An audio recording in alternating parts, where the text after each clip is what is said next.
Episode 72। अब तक हमने देखा जब अदिति और निशा राज के साथ लंच करने आई थी, वहां अचानक प्रेम ने आकर सबको शॉक कर दिया। वहीं विवेक को प्रेम का यहाँ आना बिल्कुल भी अच्छा नहीं लगता, जिस पर दोनों के बीच तर्क वितर्क की फाइट होने लगती है। वहीं बाकी सब उन्हें लड़ते देख रहे थे, लेकिन किसी को कुछ समझ नहीं आ रहा था। अब आगे विवेक, सही कहा, मुझ में दिमाग की कमी है, क्योंकि मैं तुम्हारी तरह हर फैसला दिमाग से नहीं लेता। कुछ फैसले दिल से भी ले जाते हैं और मैं उन फैसलों को दिल से लेना ही पसंद करता हूँ।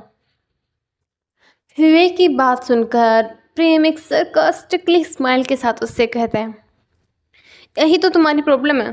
तुम्हें आज तक ये बात समझ नहीं आई कि कौन सा फैसला दिल से लेना है और कौन सा दिमाग से। तुमने हमेशा दिल का फैसला दिमाग से और दिमाग का फैसला दिल से लिया है। प्रेम की बात सुनकर विवेक को बेहद गुस्सा आने लगता है और वह गुस्से में विवेक से प्रेम से कहता है, दूसरों के बारे में कुछ भी कहने से पहले खुद के बारे में सोच लेना चाहिए मिस्टर सिंघानिया। और वैसे भी चाहे मैं कोई भी फैसला लूं, कैसे भी लूं, लेकिन तुम्हारी तरह दोस्ती में धोखा नहीं करता। विवेक और प्रेम दोनों आपस में बहस करने लगते हैं। प्रेम और विवेक में हो रही हर बात वहाँ हर मौजूद शख्स के दिमाग में एक नई सवाल पैदा कर रही थी, जिनके जवाब उनके पास नहीं थे। यहाँ तक कि देव के भी, क्योंकि उसे भी कुछ समझ नहीं आ रहा था कि उसे भी ये सारी बातें काफ़ी कंफ्यूज कर रही थी। उसे विवेक और प्रेम के बारे में थोड़ा बहुत पता था, लेकिन पूरा नहीं। इसलिए उसे उन दोनों की इस लड़ाई का माध्यम समझ नहीं आ रहा था, लेकिन वह उनकी बातें सुनकर उसे समझने की कोशिश कर रहा था। वहीं बाकी सब भी कोशिश कर रहे थे उनकी बातों का मतलब समझने की, लेकिन यह बातें उनके सर से ऊपर कर ही जा रही थी। विवेक की बात सुनकर विवेक उसे देख कर कहता है, मुझे नहीं लगता मुझे उस इंसान को कुछ भी समझाने की ज़रूरत है जो कुछ समझना ही नहीं चाहता। और वैसे भी अब मैं इससे अपना टाइम वेस्ट करना कहता हूँ। तुम्हें जो सोचना है सोचो, मुझे कोई फर्क नहीं पड़ता। प्रेम ये कहकर उसकी तरफ एक इग्नोरेंस लुक देता है। वहीं प्रेम का इस तरह का रिएक्ट देख कर प्रेम विवेक को और गुस्सा आने लगता है और वह उससे कहता है, और तुम्हें फर्क पड़ना भी नहीं चाहिए। और बात रही समझाने की, तो क्या समझाओगे तुम मुझे जब तुम्हारे पास कुछ कहने को है ही नहीं। विवेक की बात सुनकर प्रेम उसे इग्नोर करते हुए कहता है, हो गया तुम्हारा? अगर नहीं हुआ तो और कह लो, क्योंकि मुझे फ़र्क नहीं पड़ता। अब कुछ भी जो तुम्हें जो कहना है कहो, आई डोंट केयर। यह कहकर प्रेम उसे नज़रअंदाज करने लगता है, लेकिन विवेक को उसकी बात सुन के बहुत गुस्सा आता है और वह उससे कहता है, मेरे पास इतना टाइम नहीं है कि तुम जैसे इंसान पर वेस्ट करूं। विवेक अपनी बात पूरी करता उससे पहले ही प्रेम उसे टोकते हुए कहता है, अच्छी बात है, तो फिर मुझे चलना चाहिए, क्योंकि मुझे अपनी वाइफ के साथ पर्सनल टाइम स्पेंड करना है। I am sure you can understand. यह कहकर प्रेम अदिति का हाथ पकड़कर उसे ले जाने लगता है। वहीं अदिति को कुछ समझ नहीं आ रहा था कि वह कैसे रिएक्ट करे, इसलिए वह बिल्कुल शांत खड़ी थी, जिसे देखकर प्रेम उससे कहता है, अदिति चलो। प्रेम यह कहकर अदिति को अपने साथ ले जाने लगते हैं। वहीं अदिति, जो कि एक अलग ही दुनिया में खो चुकी थी उनकी बातों को सुनते सुनते, वो बिना किसी रिएक्शन के उसके साथ आगे बढ़ने लगती है कि तभी विवेक आगे आकर अदिति का दूसरा हाथ पकड़ लेता है, जिससे अदिति वहीं रुक जाती है। वहीं प्रेम जब ये देखता है कि अदिति आगे नहीं आ रही है, तो वह पीछे मुड़कर देखता है, तो विवेक को अदिति का हाथ पकड़े देख उसे बेहद तेज गुस्सा आता है और वह गुस्से से उसको कहता है, मेरी वाइफ का हाथ छोड़ो अभी इसी वक्त। प्रेम के गुस्से को इग्नोर करते हुए विवेक उससे कहता है, मिस्टर प्रेम सिंघानिया, जिस दिन आपकी वाइफ का हाथ पकड़ो ना, उस दिन छोड़ने को बोलेगा। आज मैंने उस लड़की का हाथ पकड़ा है जिसे मेरे माँ पापा अपनी बेटी कहते हैं, मेरा भाई अपना दोस्त, और मैंने जिसे हमेशा अपनी बहन की नज़रों से देखा। इसलिए आप एक गलतफहमी मत पालें कि मैंने आपकी वाइफ का हाथ पकड़ा है, क्योंकि मैंने आपकी वाइफ का नहीं, अपनी बहन का हाथ पकड़ा है।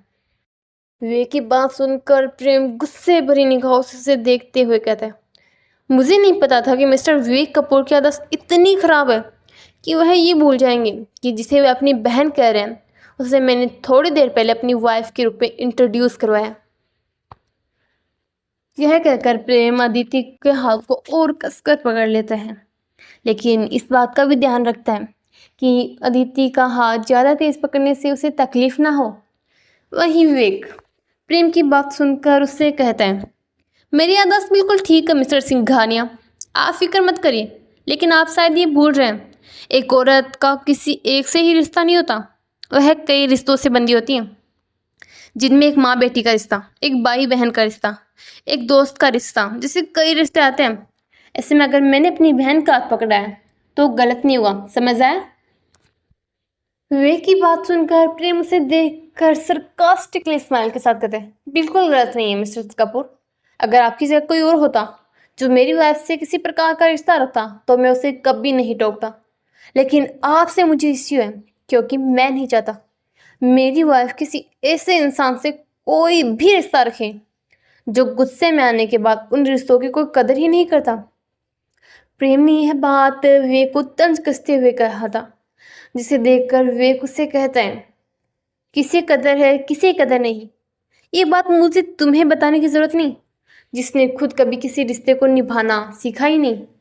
खैर छोड़ो, मुझे तुमसे बात करके अपना टाइम वेस्ट करने में कोई इंटरेस्ट नहीं है। विवेक की बात को बीच में काटते हुए प्रेम कहता है, मुझे भी तुम पर अपना टाइम वेस्ट नहीं करना है, इसलिए मेरी वाइफ का हाथ छोड़ो, हमें जाना है यहाँ से। प्रेम की बात को विवेक भी उसी तरह इग्नोर करते हुए कहता है, मैं हाथ नहीं छोड़ूंगा, समझ आया तुम्हें? और वैसे भी ये बात तुम और मैं डिसाइड नहीं करते हैं, आदित्य से ही पूछ लेते हैं वह किसके साथ जाना चाहती है, मेरे साथ मेरे घर पर या तुम्हारे साथ तुम्हारे घर। विवेक की बात सुनकर प्रेम भी इस पर ज़्यादा बहस ना करते हुए उससे कहते हैं, ठीक है, फिर अगर तुम्हें मेरी वाइफ से ही सुनना है तो ठीक है, अब अदिति ही तुम्हें मना करेगी। यह कहकर वह अदिति की तरफ देखता है और उससे कहता है, अदिति कह दो इसे कि तुम मेरे साथ घर चल रही हो, अभी इसी वक्त, ताकि ये स्यापा यही खत्म हो, अभी इसी वक्त। यह कहकर प्रेम उसे देखने लगता है। वहीं प्रेम की बात खत्म होने से पहले ही विवेक अदिति की तरफ देखकर उससे कहता है, अदिति प्लीज़ इसे कहो कि तुम अभी मेरे साथ घर जा रही हो, तुम्हें पता है ना मॉम की तबीयत खराब है और उन्हें कितना अच्छा लगेगा जब वो तुम्हें अपने पास रखेंगी, इसलिए प्लीज़ उसे मना कर दो और मेरे साथ चलो घर, प्लीज़, ये तुम्हारे भाई की तुमसे रिक्वेस्ट है, प्लीज़। जहाँ एक तरफ प्रेम अदिति को अपने साथ चलने के लिए मना रहा था, वहीं दूसरी तरफ विवेक भी अपनी हर कोशिश कर रहा था अदिति को अपने साथ ले जाने के लिए, लेकिन इन दोनों के बीच अदिति की हालत खराब हो रही थी। उसे ये समझ नहीं आ रहा था कि वह क्या करे और किसे चुने, क्योंकि एक तरफ उसका हस्बैंड है जिससे वह प्यार करती है और उसे कभी नाराज़ नहीं कर सकती थी, और वह इस टाइम तो यह बात अच्छे से समझ चुकी थी कि अगर वह विवेक के साथ जाती है तो प्रेम उसे कभी माफ़ नहीं करेगा। वहीं दूसरी तरफ विवेक और उसकी फैमिली, जिन्होंने हमेशा अदिति को एक फैमिली मेम्बर की तरह ट्रीट किया है, सबने हमेशा अदिति के साथ बहुत अच्छा बिहेव किया है और उसकी स्टडी में भी काफ़ी हेल्प की है।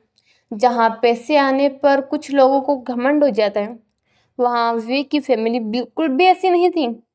वो लोग कभी भी अदिति के या किसी के साथ पूरे तरीके से बिहेव नहीं करते थे, सबके साथ काफ़ी अच्छे से बिहेव करते थे और अदिति को तो हमेशा अपनी फैमिली ही मानते थे।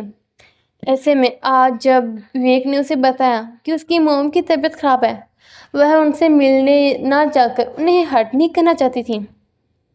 वहीं विवेक ने जानबूझकर अपनी मॉम की हेल्थ का नाम लिया था ताकि अदिति उसके साथ जाए, और ये बात वहाँ हर कोई समझ रहा था। प्रेम भी विवेक की जानबूझकर अदिति को इमोशनल ब्लैकमेल कर रहा है, जिस वजह से उसे बेहद गुस्सा आ रहा था। वहीं बाकी सबको अदिति के लिए बुरा लग रहा था। वे सब अदिति की कंडीशन अच्छे से समझ रहे थे, लेकिन वह समझ नहीं पा रहे थे कि वह क्या करे। सभी लोग अपनी अपनी तेड़बुन में थे और अदिति के जवाब का इंतज़ार कर रहे थे। हे डियर लिसनर्स, कैसा लगा आपको आज का पाठ ज़रूर बताना। और आपको क्या लगता है किसे चुने की अदिति, और किसे चुनना चाहिए, और अदिति के फैसले पर सबका क्या असर होगा? क्या अदिति का फैसला प्रेम या विवेक में से किसी एक के साथ उसका रिश्ता तोड़ देगा? जानने के लिए बने रहे मेरे साथ इस कहानी में। तो चलिए मिलते हैं जल्द ही अगले पार्ट में। तब तक के लिए बाय बाय।